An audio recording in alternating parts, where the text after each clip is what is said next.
রাহাজানি হত্যা চিন্তায় আরো বাইরে যাব। এই যে আপনারা ক্যামেরার কথা কইতেছেন না, এই ক্যামেরার ব্যাগ টাকার ব্যাগ মনে করে টান মেরে লয়ে যাবো গা। মানুষের ভিতরে এই ধরনের হতাশা তৈরি হয়ে গেছে। ছোট ছোট ব্যবসায়ীদের কোনো এই টাকা নাই।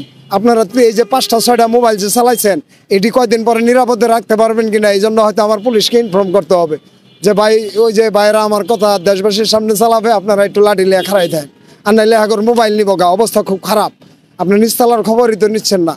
ওই ওই সংসদ ভবনের প্লাজায় যে ঐক্যমত কমিশন বানাইছে, ওই আলারা বৃষ্টির পানিতে ভিজা পয়সা কামায় দেখছে কেমন লাগে?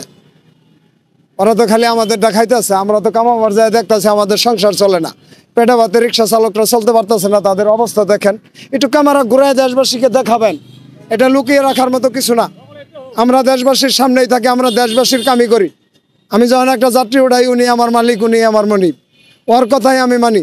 যদি উনি আজকে এই দেশের অধিকার বঞ্চিত হয়, তারা যদি আমাদের পাশে না থাকে, আমরা কারে বলবো? আমরা রিক্সায় উঠে যাত্রী গই ধরব। ঠিক আছে, ধন্যবাদ দেশবাসী।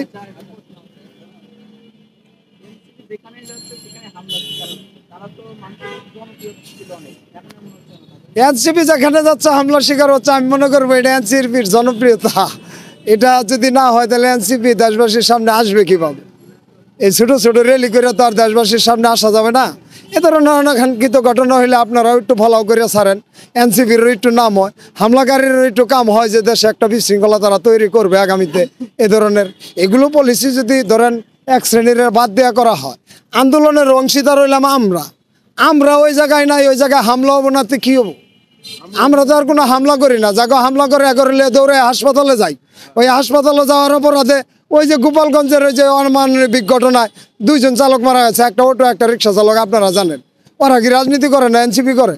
এই এনসিপি নেতারা কি মুখ দেওয়া কইছে যে এই চালকগুলা কর্মের পেটের দায়ে যায় মারা গেছে, তাদেরকে একটা ব্যবস্থা আমরা করি? এগুলো কথা হইলো কি এনসিপির উপরে হামলা করে? আমি মনে করবো যে এনসিপির জনপ্রিয়তার সহ্য যারা করতে না পারে তারা করে। এনসিপির উপরে হামলা করা কি?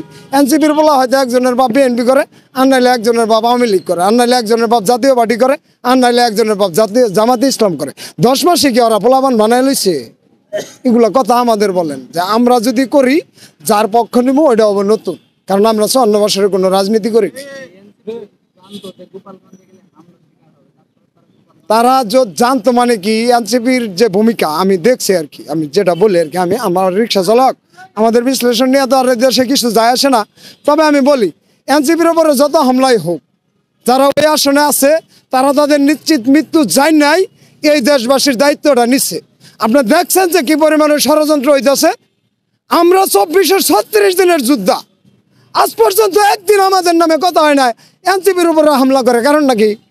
এনসিপি কে একলা হয়েছে? এনসিপির নেতারা তো ওই যে আমি তো বললামই, যারা ছিল ওয়েস্টার্ন আর রেডিসন ইন্টারকন্টিনেন্টালের খাবার খাইছে। আমাদের প্রধান উপদেষ্টা ছিল ফ্রান্সের প্যারিসে। আমাদের শিক্ষক মন্ডলীরা আগেই আপনারা জানেন যে কি করছিল, কর্মবিরোধী। এই রাজপথে কি কোনো ইঞ্জিনিয়ার গাড়ি আসছিল? আমরাই তো ওদের পাশে আসছিলাম। গুলি খেলে ধরে কইতো মামা তাড়াতাড়ি নিয়ে চলেন, কেউ কেউ কইতো বাবা বাবা তাড়াতাড়ি যান। এখন আমাদের খবর নাই, তখন ওদের হামলার খবর আমরা কি বলবো? ওদের হামলার খবর আমরা কি বলবো? আমরা বলবো ওনারা যদি সত্যিকারের এ দেশের মানুষকে গোলামি থেকে আজাদি শব্দ সবার কাছে পৌঁছে দিতে চায়, তাহলে অবশ্যই এই 3 চাক্কার চালকদের গোলামির শিকল কেটে দিতে হবে। তাছাড়া সুস্থ গণতন্ত্র এই দেশে কখনোই ফিরবে না।